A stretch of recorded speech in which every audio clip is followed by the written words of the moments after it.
When I got into recovery, a huge part of my work was coming to realize that I wasn't actually feeling my feelings. I was trying to avoid them, resist them, push them down, numb them, etc.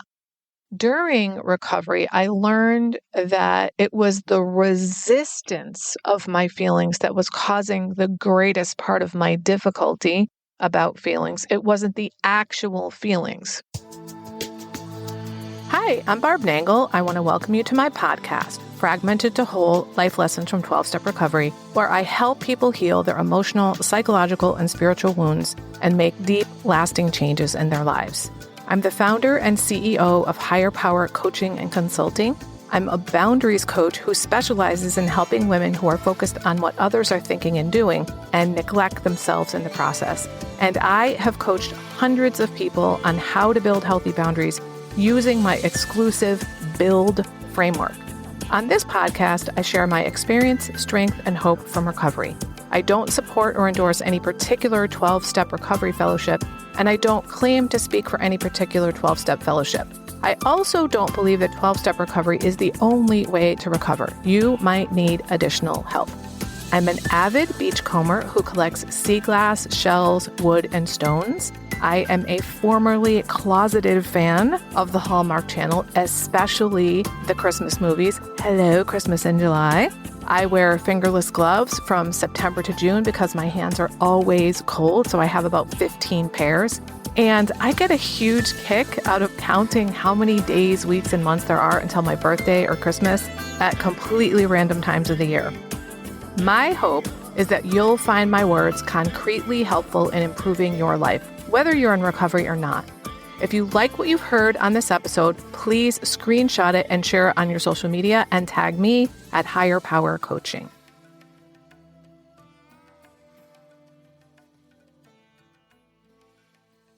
This is episode 221, The Evolution of My Reparenting Journey, Reshaping the Past to Heal the Future, Part 1 of 2.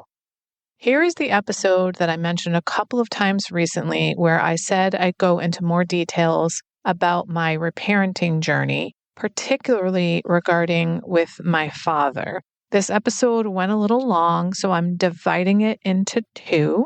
If you haven't already listened to episodes 181 and 212, where I introduced my reparenting journey, you really need to listen to those before you listen to this one because you won't know what the fuck I'm talking about. Also, if you didn't listen to episode 218, where I shared my very vulnerable story about my family dysfunction and trauma, you might want to listen to that too. I mentioned in that episode that I'll share more about the reparenting journey. And if you listen to that, that will round out the picture more for you. However, keep in mind that that is pretty graphic and emotional. So if you're not someone who can handle that, then go ahead and skip over it. The stuff that I'm going to say here may seem crazy to people who aren't familiar with reparenting.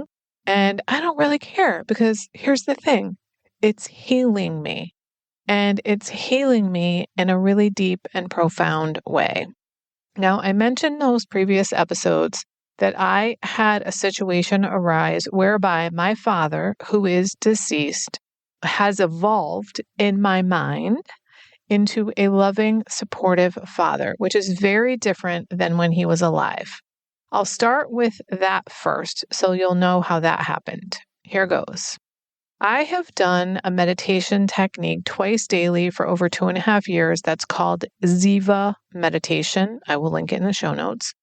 It was founded by Emily Fletcher, who holds monthly global meditation sessions. These are live Zoom calls with whoever shows up from around the world. Typically, after the meditation, she leads a workshop, discussion, or training.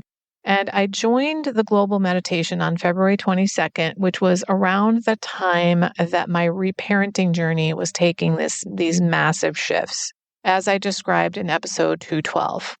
The topic of this particular Ziva workshop was loving your shadow side.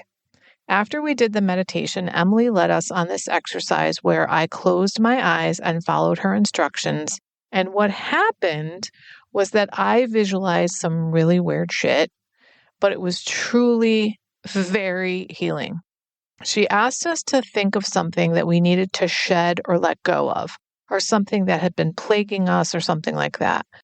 I had been recently reading the work of Carolyn Elliott. Her book is called Existential Kink, which led me to realize that I've frequently had a sense of constriction in my body. I've talked about it a number of times on this podcast, how when I'm stressed, I feel pressure on my chest, almost like there's an elephant or a rhinoceros or something sitting on my chest. That is, I feel constriction.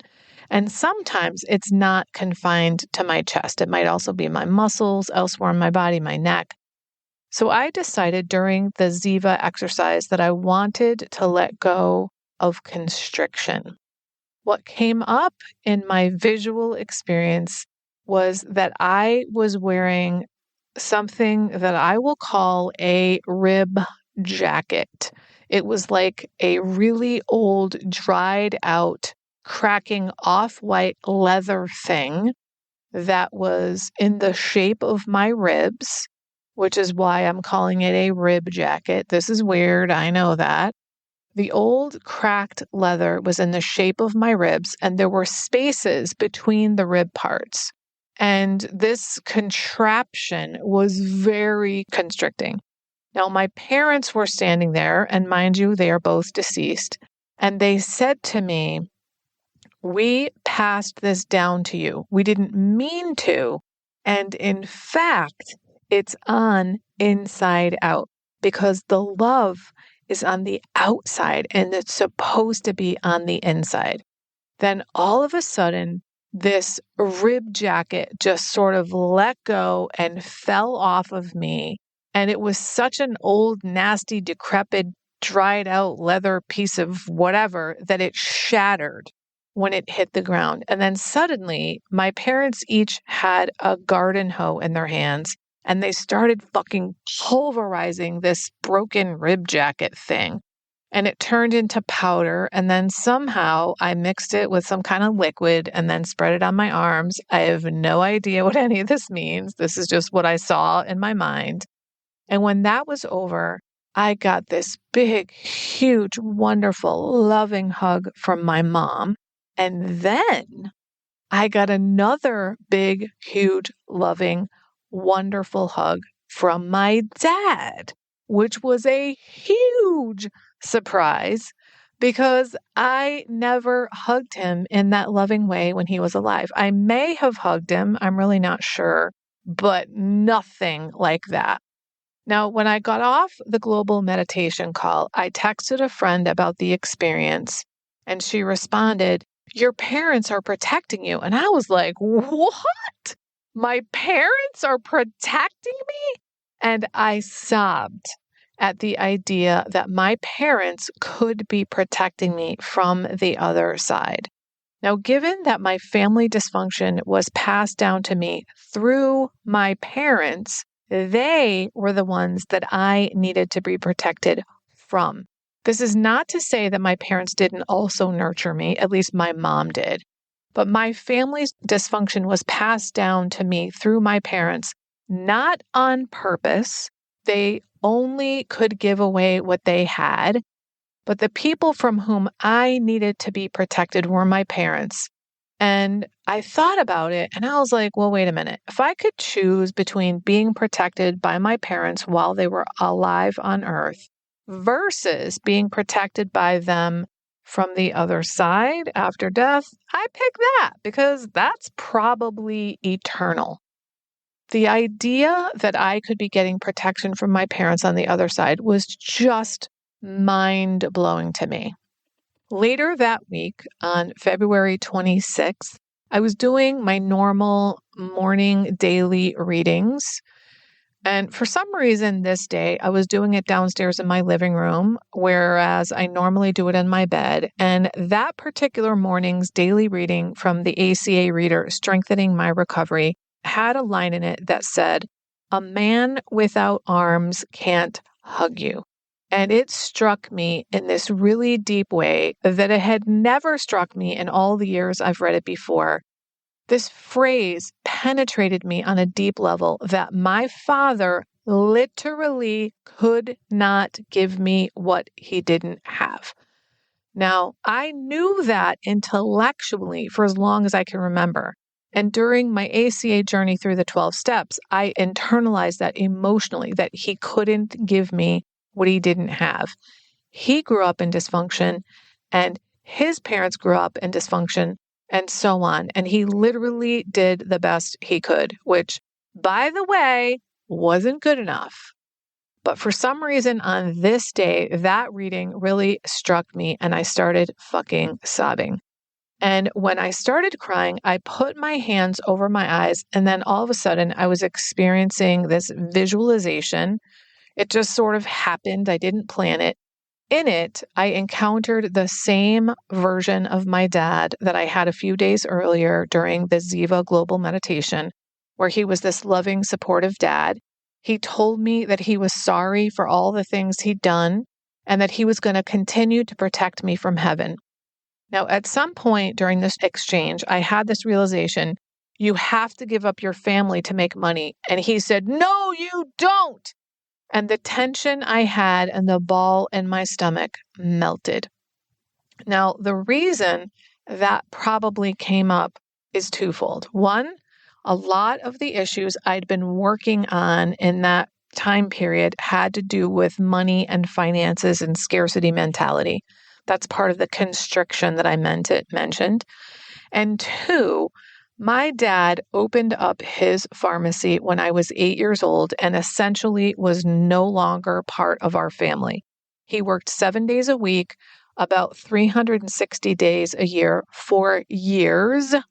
So he essentially gave up his family for money. Now, moments after I came out of that visualization, my sweetheart Chuck came downstairs and I said, I am having a really tough morning. I told him what had just happened. And then I said, after you've had your breakfast, can we go back upstairs and lay in bed and have you hold me while I cry? And he said, absolutely. So he started his coffee and breakfast and then came back to sit next to me on the couch, put his arm around me and comforted me. And I had stopped crying by then. So I said, I think I'm good. I don't think we need to go lay in the bed and have you hold me. And he was like, no, no, no, we are going to do that. And I'm so glad he said that because we went upstairs, laid in the bed, and he held me while I sobbed. It was just unbelievable how healing and loving and incredible that was. I have never done that with any other man. And I never felt comfortable being that vulnerable with a man before. And it was really, really healing. Now, the very next night, I went to my Loving Parent Guidebook group. And one of my fellow travelers said something about how she had been soothing her feelings rather than feeling her feelings. And I was like, whoa, wait a minute. I think there's something there for me. I think I've been soothing my feelings lately rather than feeling them. So I'm going to put a pin in that for a moment and say that when I got into recovery, a huge part of my work was coming to realize that I wasn't actually feeling my feelings. I was trying to avoid them, resist them, push them down, numb them, etc. During recovery, I learned that it was the resistance of my feelings that was causing the greatest part of my difficulty about feelings. It wasn't the actual feelings. If you think about feelings, they're energy. Energy in motion, emotion. An enormous amount of energy is required to resist emotions. And if you resist your feelings for years on end, like I did, that's an enormous amount of energy that's required to keep doing that, which in part explains the level of constriction that I often felt because I was trying to resist feelings. I learned in recovery that when I express the feelings, I allow them to flow through me, they dissipate rather quickly. I've heard a number of times in the last couple years that it's something like 90 seconds to metabolize a feeling. All right, back to soothing my feelings versus feeling them. For me, that meant that I would have the feeling of pressure on my chest. And rather than trying to investigate and figure out what's going on here, what is this feeling I'm having, all I wanted to do was to be able to catch my breath. So I would do things like close my eyes, center myself, slow down my breathing, put my hand on my chest. It was all physiological for me. It was just about my body and being able to catch my breath. It wasn't at all about my emotions. So that was a big moment for me to realize that I'd recently been soothing my feelings rather than feeling them. What this helped me to do is to stop treating that physical sensation of constriction as just something physiological to be relaxed, and to start checking in with my inner family members to see what the feelings were all about that were causing the constriction. I'll say more about that in a little bit. Another thing that happened during the course of that Loving Parent Guidebook meeting was that our conversation led me to the bright idea that maybe I could use this new loving version of my dad that I'd encountered twice in the last few days as an additional loving parent. In addition to Big Mama, I added him as an additional inner loving parent. And at some point during this journey with him as my new inner loving parent, he said to me, I went to heaven to get parenting lessons. And I was like, oh my God, that's amazing. I bet they have really fucking good parenting lessons in heaven. So this is a good point to stop since this has gone on pretty long. Be sure to tune into next week's episode where I will flesh out this story more fully and give you details about the work I did with this new inner loving dad that I've cultivated and how he helped me reshape my past, which has been so healing. I was recently reminded by a friend that when I first started recovery, I didn't feel lovable. I almost can't believe that I used to feel that way and that I kind of forgot something so profound because I truly love myself now. And I want that for everybody. If you don't love yourself, there's literally nothing that can make up for that. I created something exclusively for my private clients since many of them don't love themselves. And I've now opened up my private vault to share it with up to 10 people individually. It's called the Self-Love Sprint. You'll grow to love yourself and truly feel worthy so you can stop saying yes when you really want to say no, stop neglecting yourself and putting everyone else first. Stop saying all kinds of nasty shit to yourself. That is not what people who love themselves and feel deserving do. You'll stop being afraid that others will think that you're selfish for taking time to care for yourself. This is also for you if you don't really know who you are because you've always been such a fucking chameleon. Go to higherpowercc.com/love sprint. Remember, I'm only offering 10 of these, so don't wait. If you like this podcast, and I'm guessing you did or you wouldn't still be listening, then you're gonna love the other things I have to offer. If you'd love pre-release podcast scripts and episodes before anyone else gets them, or if you'd love access to content from my private vault that I developed exclusively for my private clients, which is like having a work session with me without me actually being there, go to patreon.com/higherpowercoaching. There are 3 tiers ranging from as low as $4 up to $24 a month. You'll also love my weekly newsletter, Friday Fragments, which has content very similar to the podcast. You can check it out at fridayfragments.news. That's fridayfragments.news. Please like and subscribe to my podcast on your favorite podcast outlet. I'd also love it if you'd leave a review, which you can do either in the show notes or on Apple Podcasts. It really helps other people find my podcast so they can get the benefits you've gotten from listening. If someone came to mind when you listen to this particular episode, please share it with them. And my favorite place to hang out on social media is Instagram. I'm at Higher Power Coaching.